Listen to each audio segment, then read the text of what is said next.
Hello, my name is Travis Simpson. I'm going to be presenting coronary artery disease, or CAD.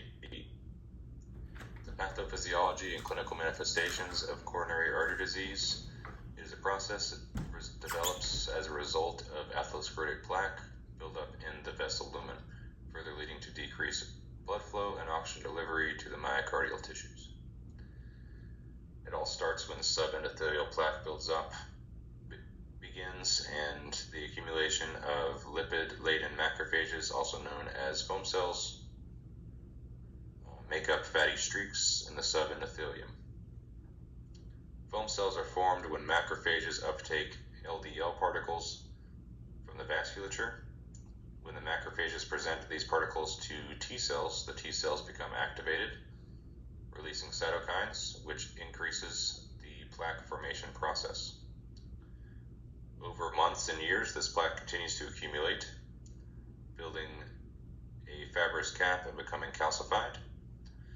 As the lesion continues to grow, less and less oxygenated blood is able to reach the myocardium, which leads to ischemia and myocardial infarction. Chief complaint of coronary artery disease is chest pain or angina. The angina usually begins as stable angina, which is only noticeable during times of increased strain on the heart, such as exercise or emotional stress. The angina can advance to unstable angina when the coronary artery is 90% stenosed or occluded. In the event of a ruptured plaque, tissue factor is released and the formation of a clot or thrombus can form and further occlude the artery. In this case, the patient would surpass the stage of stable angina and suffer from a STEMI or a non-STEMI, depending on their severity. So stable angina, like I said, is induced by stress or exertion, and it can usually be predictable when that happens, whenever the causative factors are introduced, and can be relieved by rest, and can also be relieved by nitroglycerin. Unstable angina is unpredictable. It could happen at rest or constantly. Not relieved by any stopping of activity or nitroglycerin. The other signs and symptoms of CAD include shortness of breath, fatigue, radiation of the chest pain to the neck, arms, jaw, or back. Women are more likely to have these presentations of chest pain, being in the neck, jaw, arms, or back, instead of originating in the chest. Some laboratory findings and diagnostics. So we're going to use the EKG, echocardiogram, stress test, chest x-ray. We're going to do some blood work and the cardiac catheterization, which is the gold standard. The EKG measures the cardiac conductions and electrical impulses of the heart and can be useful in diagnostics of arrhythmias and identifying ST segment and T wave changes. Identifying ST changes can be quick and helpful in diagnosing ST elevation, as I have in this little rhythm here, indicates an ST elevation, or a ST elevated myocardial infarction, or STEMI, which can need emergent interventions. So over on the left here, I have the normal rhythm and the ST elevation, which you'd be looking for on an EKG of someone presenting with chest pain. The echocardiogram is a non-invasive ultrasound of the heart that can determine myocardial wall motion, valvular function and dysfunctions, any lesions that would be present on the heart, infective or autoimmune, the chamber sizes, and the ejection fraction. So the echocardiogram is not going to be diagnostic for coronary artery disease, but it will help give the care team a more advanced layout of the heart and see what kind of strain and condition the heart is in.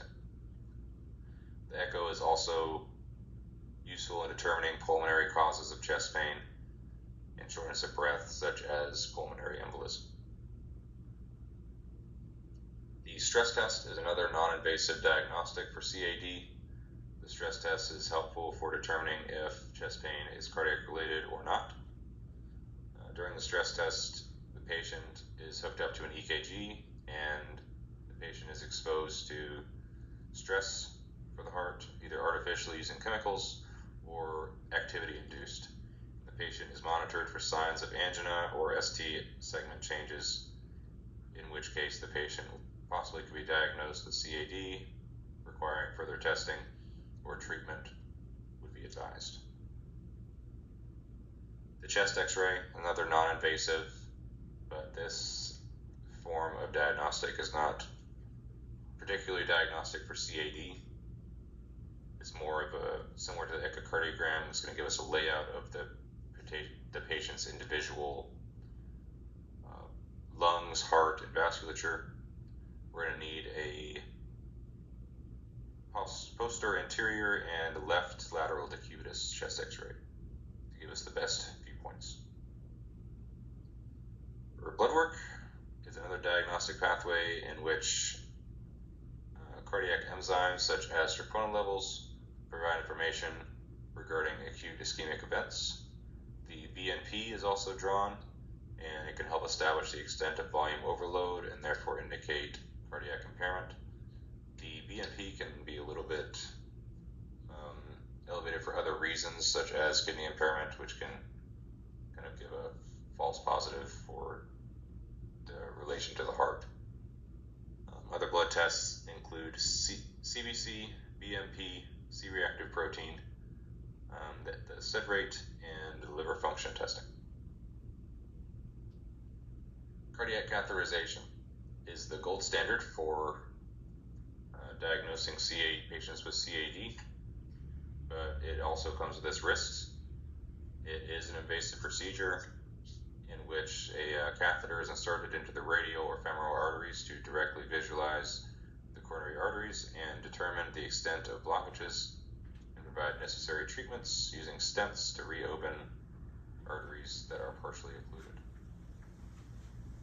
This procedure is advised in all patients presenting with a STEMI and select non-STEMI patients with positive stress tests.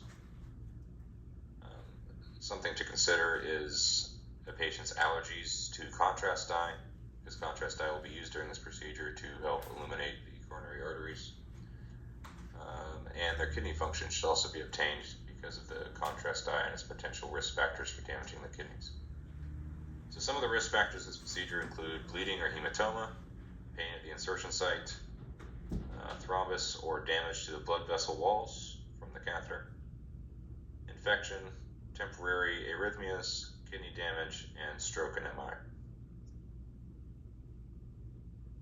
Some differential diagnostics include acute pericarditis, myocarditis, pulmonary embolism, mental angina, and GERD. Acute pericarditis accounts for 5% of chest pain and related admissions. The patient presents with chest pain, a pericardial rub, a saddle-shaped ST elevation or PR depression, and pericardial effusion. The pericarditis results from inflammation of the pericardium, resulting in the effusion and resulting in rigidity of the pericardium. Patients are at risk of cardiac tamponade if pericarditis goes untreated, in which case the fluid around the heart would continue to grow to a point where the heart muscle has nowhere else to pump. Myocarditis, inflammation of the heart muscle resulting from infections, exposure to drugs and toxins, altered immunoreactivity. Symptoms can escalate to conditions such as heart failure, arrhythmias, cardiogenic shock, and sudden cardiac death. Myocarditis is so similar to CAD that it results in chest pain. It also results in elevated troponin levels. So differentiation requires a cardiac MRI or biopsy to confirm myocarditis. Pulmonary embolism. Pulmonary embolism should always be considered when a patient presents with chest pain or shortness of breath or syncope. The healthcare providers can provide a scoring system to determine the probability of a patient to have a PE. A 15% or less result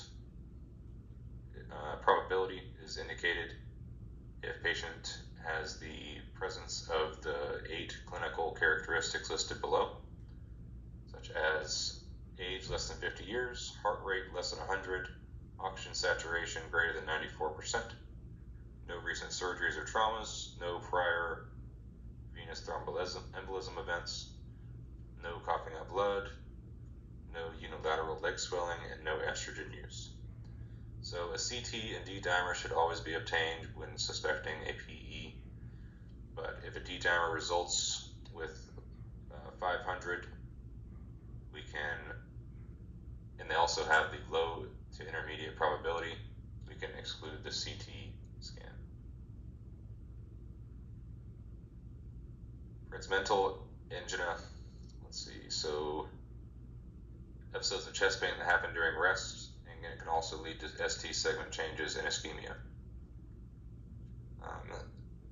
This type of angina does not have to be related to CAD at all. It's related to coronary vasospasm, which can happen with the presence of CAD or not. This type of angina is associated with many different conditions, including stable angina, acute coronary syndrome, arrhythmias, syncope, and sudden cardiac death. Gastroesophageal reflux disease, or GERD. Acid reflux into the distal esophagus can lead to chest pain that can mimic cardiac chest pain because the distal esophagus and the myocardium share a common nerve supply. Since this pain is so similar in nature, it can potentially lead to a misdiagnosis of cardiac-related chest pain, or CAD. More than 40% of Americans suffer with acid reflux or GERD on a monthly basis. And due to diagnostic strategies that we have in place for CAD, a large number of these Americans can accurately be diagnosed. Cultural and social cultural considerations. CAD is common worldwide in both developed and underdeveloped countries. It is estimated that 7.6% of men and 5.0% chance of women in the U.S. suffered from CAD from 2009 to 2012. There are many modifiable and non-modifiable risk factors associated with CAD. One risk factor in particular is lower socioeconomical status. It puts the patient at risk for CAD due to decreased accessibility to healthcare and increased stress levels, which have been shown to not only increase a patient's risk for CAD, but also increase their susceptibility to other risk factors, including poor diet, obesity, diabetes, smoking, and hypertension. Some of those non-modifiable and modifiable risk factors, let's start off with the modifiables. We have smoking, obesity, diabetes, hypertension, physical inactivity, cholesterol levels, and stress levels. Some non-modifiable risk factors include gender, age, family history, and genetics. So treatment, pharmacological and non-pharmacological. So for a patient with CAD, we're going to potentially prescribe them aspirin, cholesterol maintaining medications, beta blockers, calcium channel blockers, ACE inhibitors, and ARBS, nitroglycerin, and rosanilene. Some non-pharmacological treatments include lifestyle changes, decreasing stressors, smoking cessation, eating a healthier diet, and increased physical activity. Some surgical interventions for CAD include the coronary artery stent, the coronary artery bypass surgery, or coronary artery bypass graft, or CABG. The stent placement, also called percutaneous coronary intervention, PCI, is completed during a cardiac catheterization. The goal of this intervention is to reopen clogged arteries using a balloon that inflates, which pushes plaque and the artery to the original diameter, and a wire mesh is placed to hold the artery open. So over here on the left-hand side of the slide, I have a catheter being inserted into a clogged artery. The balloon's inflated, and the wire mesh is placed to maintain the patency of the artery. The CABG. Let's see here. also known as open heart surgery. Vein is harvested from usually the left lower extremity saphenous vein, and the vessel is used to bypass the occluded arteries to increase blood flow to the heart. So on the right-hand side here, we have a saphenous vein being used to bypass these clogged arteries down here and provide some much-needed blood supply. So prognosis. It's kind of difficult to give a prognosis for somebody with CAD. It's very greatly dependent on their modifiable and non-modifiable risk factors, their medication compliance, their number of arteries that were occluded, and their socioeconomic status. A study was performed on 51,307 CABG patients and 513,070 patients from the general population of the same age, sex, and between the years of 1980 and 2009. So as you can see, the 0 to 30 day mark is a pretty risky time for people who just had a coronary artery bypass surgery, and that risk kind of decreases around 31 to 364 days, and between the 1 to 10 year range, the CABG patients had slightly higher mortality rates, but not really as significant as the other categories did. Within the 30-day mark, CABG patients had a 25-fold risk of death. Some teaching and education for patients with CAD. We're going to teach them and give them strategies to help them quit smoking. We're going to give them advice on avoiding fatty, greasy, sugary foods and choosing a healthier diet with more fruits, vegetables, and whole grains. We're also going to educate them on the importance of eating fish to help promote cardiac health. We're going to increase physical activity to 30 to 60 minutes per day. We're going to maintain a healthy weight to decrease the risk of CAD. And in turn, when you are increasing your physical activity and avoiding fatty foods, most likely going to be heading towards that healthy weight goal. Same thing happens with hypertension for the most part. Whenever a patient is improving their diet, increasing their physical activity, their hypertension will likely be somewhat resolved. They still may require meeting with their cardiologist or primary care provider to establish some medications to help with that. We're going to manage our cholesterol values, manage blood sugar, avoid alcohol intake. We're going to say a maximum of 1 drink per day for women and 2 drinks per day for men. We're going to get 7 to 9 hours of sleep daily, manage stress by finding solutions to reduce emotional and daily stressors, and we're going to meet with a cardiologist or primary care provider to establish goals for decreasing risk factors of CAD. And here's a list of my references. Thank you so much. Have a great evening.